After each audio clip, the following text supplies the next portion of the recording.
친구들 한 주간 잘 지냈나요? 우리는 지난 2주 동안 하나님께서 이 세상을 창조하셨다는 것을 배웠어요. 하나님은요, 이 세상을 만드시며 보시기에 좋았다고 만족하셨죠. 완벽한 세상이었습니다. 그럼 여러분, 우리가 사는 이 세상, 과연 여러분이 볼 때에도 아름답나요?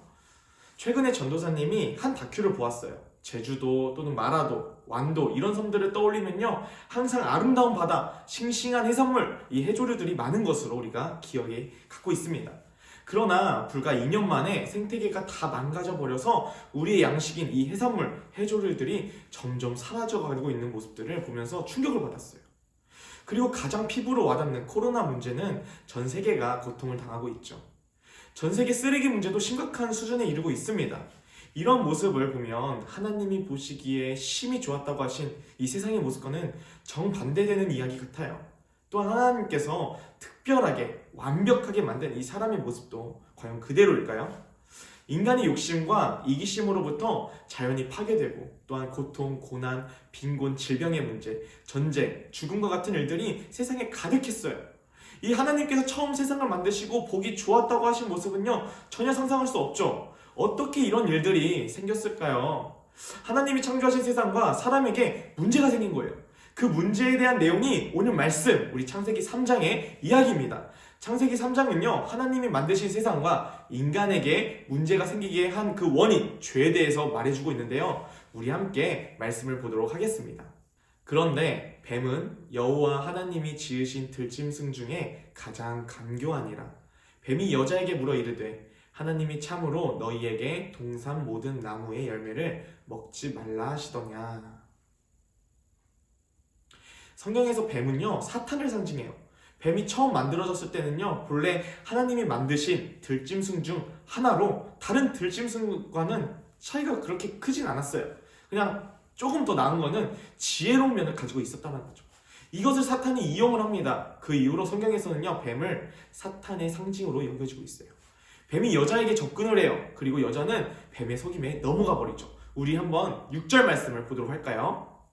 여자가 그 나무를 본즉 먹음직도 하고 보암직도 하고 지혜롭게 할 만큼 탐스럽기도 한 나무인지라.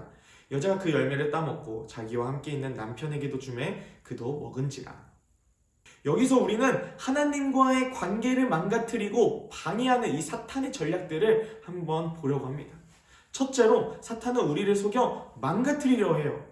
요한복음 8장 44절에 예수님은 사탄이 어떤 존재인지 명확하게 설명하고 있는데요. 우리 함께 요한복음 8장 44절 말씀 보도록 하겠습니다. 너희는 너희 아비 마귀에게서 났으니 너희 아비의 욕심대로 너희도 행하고자 하느니라. 그는 처음부터 살인한 자요 진리가 그 속에 없으므로 진리에 서지 못하고 거짓을 말할 때마다 제 것으로 말하나니 이는 그가 거짓말쟁이요 거짓의 아비가 되었음이라. 여자는 하나님께서 동산 중앙에 있는 나무의 열매를 빼고는 모두 먹어도 된다는 것을 이 뱀에게 이제 말합니다. 그러자 뱀은 여자가 하나님이 하신 그 말씀을 믿지 못하도록 하나님을 오해하도록 이제 속이게 되는데요. 우리 함께 4절, 5절 말씀을 보도록 하겠습니다. 뱀이 여자에게 이르되 너희가 결코 죽지 아니하리라. 너희가 그것을 먹는 날에는 너희 눈이 밝아져 하나님과 같이 되어 선악을 알 줄 하나님이 아심이니라.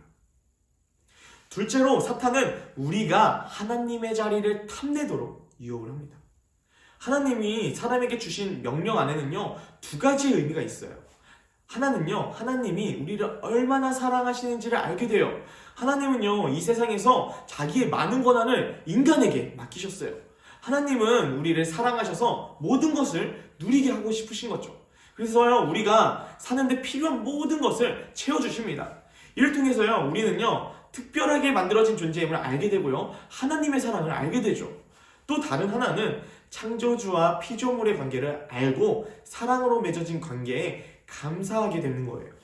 사람은요, 하나님의 명령을 통해 내 위치가 주인이 아니라 청지기인 것을 기억하고 이 모든 것을 누리게 하신 창조주 하나님께 감사할 수 있게 되는 거예요. 그리고 하나님이 우리를 사랑해서 모든 것을 맡기셨다는 것을 기억하면서 사랑하는 사람의 말이라면 무조건 믿고 따르는 것처럼 하나님을 정말 사랑한다면 이 명령은 당연히 지켜지게 되는 명령이 되는 거죠. 그러나 하나님을 오해하게 한 뱀의 속임을 듣고 나니까 이 여자는요, 그동안 보이지 않았던 관심 밖이었던 선악을 알게 하는 나무의 열매가 먹음직하고 보암직하고 탐스러워 보였던 거예요. 결국 그 열매를 따먹고 자기와 함께 있는 남편에게도 주게 되는데요. 아담은 아내를 말리거나 제지하지 않았어요. 하나님의 명령을 직접 받은 아담은요, 아무 말도 하지 않고 주는 대로 먹었습니다. 실수가 아니었어요. 의도적인 불순종을 한 거죠. 우연히 땅에 떨어진 열매를 주워 먹은 게 아니었어요. 그들은 왜 불순종을 했을까요? 5절에 하나님과 같이 되려는 그 탐심이 그들을 불순종하게 한 거예요. 창조주 하나님이 만드신 그 피조물 인간이 주인이신 하나님 자리를 탐낸 거죠. 스스로 선과 악의 기준을 규정하고 싶었던 거예요. 야고보서 1장 14절 15절에는요, 이렇게 말하고 있습니다. 오직 각 사람이 시험을 받는 것은 자기 욕심에 끌려 미혹됨이니 욕심이 잉태한 즉 죄를 낳고 죄가 장성한 즉 사망을 낳느니라. 이처럼 죄는 욕심으로 시작하고 그에 대한 결과는요, 다음과 같아요. 우리 함께 7절, 8절 말씀을 보도록 하겠습니다. 이에 그들의 눈이 밝아져 자기들이 벗은 줄을 알고 무화과 나무 잎을 엮어 치마로 삼았더라. 그들이 그날 바람이 불 때 동산에 거니시는 여호와 하나님의 소리를 듣고 아담과 그의 아내가 여호와 하나님의 낯을 피하여 동산 나무 사이에 숨은지라. 죄가 사람 안에 들어오니까 드러난 결과는요, 바로 수치심이었어요. 하나님은 아담에게 이 돕는 배필이 필요하다 생각하여서 하와라는 여자를 만드셨어요. 그리고 둘이 만났을 때요, 벌거벗었지만 수치스럽거나 부끄럽지 않았죠. 아담은요, 하와를 보고 이렇게 말합니다. 이는 내 뼈 중에 뼈요, 살 중에 살이라. 이 말은요, 온전히 우리가 하나다라는 것을 말하고 그들 사이에는 빈틈이 없을 만큼 너무나 사랑했다라는 것을 말하고 있는 거예요. 그러나 죄가 들어오니까 둘 사이에 분열이 생기기 시작했어요. 서로 벗은 것을요, 부끄러워하고 수치스럽게 여겨서 가리기 시작하죠. 그 이후로 아담은요, 아내 하와를 향해 하나님이 나에게 주신 그 여자라고 표현하며 선을 그어버립니다. 그리고 하나님이 불러도 피해 숨어버리죠. 하나님과의 관계에도 분열이 생겨버렸어요. 뿐만 아니라 사람과 하나님이 그 만드신 세상과의 관계도 철저하게 망가지게 됐죠. 하나님이 창조하신 그 모든 것이 회복이 불가능한 상태가 되어버린 거예요. 이처럼 사탄은요, 우리의 소중한 관계에 분열을 일으킵니다.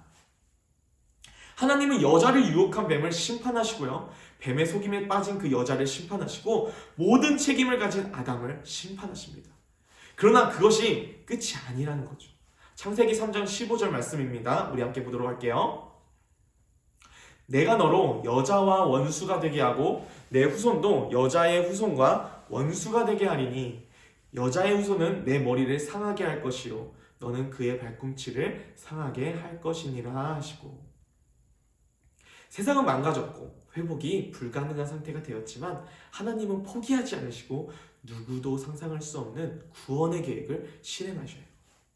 성경을 보면 하나님께서 심판하시는 장면들이 종종 등장을 해요. 그때마다 함께 찾아오는 것이 바로 구원입니다. 마치 동전의 양면처럼 심판과 함께 구원이 찾아오죠. 하나님은 죄에 대하여 심판하셨으나 그 뒤에 우리를 구원하신 예수 그리스도를 준비해 놓으셨어요. 바로 창세기 3장 15절 말씀이 바로 예수님에 대한 말씀을 말하는 거예요. 전도사님이 가장 기억에 남고 마음이 따뜻해지는 느낌을 받은 드라마가 있었는데요. 여러분 혹시 응답하라 1988이라는 드라마 아시나요? 이 드라마를 보면요, 어렸을 때 시대로 돌아가는 것 같았어요. 마을에 살면요, 서로가 다 알아요. 음식을 만들면 당연히 옆집도 가져다주고 서로의 필요한 것을 채워주고 돕고 항상 이웃들의 지문은 열려 있었어요. 그래서 내 집처럼 놀고 먹고 잠자던 기억들이 있는데요, 언제나 가면 따뜻하게 맞이해준 이 이웃들의 사랑과 관심이 이 시대에는 존재했었어요. 지금 시대를 생각하면 전혀 생각할 수 없는 모습이죠.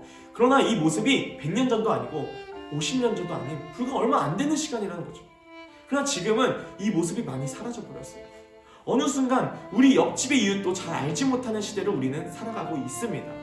상식을 넘어서는 일들이 정말 많이 일어나는 것 같아요. 사람이 무섭다는 말이 오가는 시대를 우리는 살아가고 있어요. 이처럼 세상은 점점 휴학하고 사랑이 없고 망가져가는 것 같아 보이죠. 마치 예수님께서 말씀하신 이 마지막 때의 모습과 같아요. 그러나 이 말은 곧 우리를 구원하신 예수님께서 다시 오실 때가 되었다는 것을 말해주고 있습니다. 다시 오실 때 우리는 우리를 구원하신 예수님과 함께 영원히 살아갈 그 천국으로 가게 되죠. 우리는 앞으로 하나님께서 준비하신 이 구원의 이야기들을 알아가면서 하나님이 우리를 얼마나 사랑하시는지를 알아보려 해요. 우리 스스로의 모습을 볼 때 구원받을 자격이 하나도 없지만 그런 우리를 너무나 사랑하셔서 자신을 버리면서까지 사랑하신 그 하나님의 사랑을 알아가면서 이 사랑을 기억하며 다시 죄의 길로 사단의 유혹으로부터 넘어지지 않는 우리 모두가 되었으면 합니다. 복음이 우리에게 복된 소식인 것은요, 죄에서 끝나지 않았다는 거예요. 죄로 인해 망가져버렸고 소망이 없어 보이지만 그런 우리를 구원할 길을 주신 그 하나님의 사랑을 알아가면서 그 사랑에 감사하는 신앙을 가질 수 있는 우리 중등부 여러분들이 되길 소망합니다.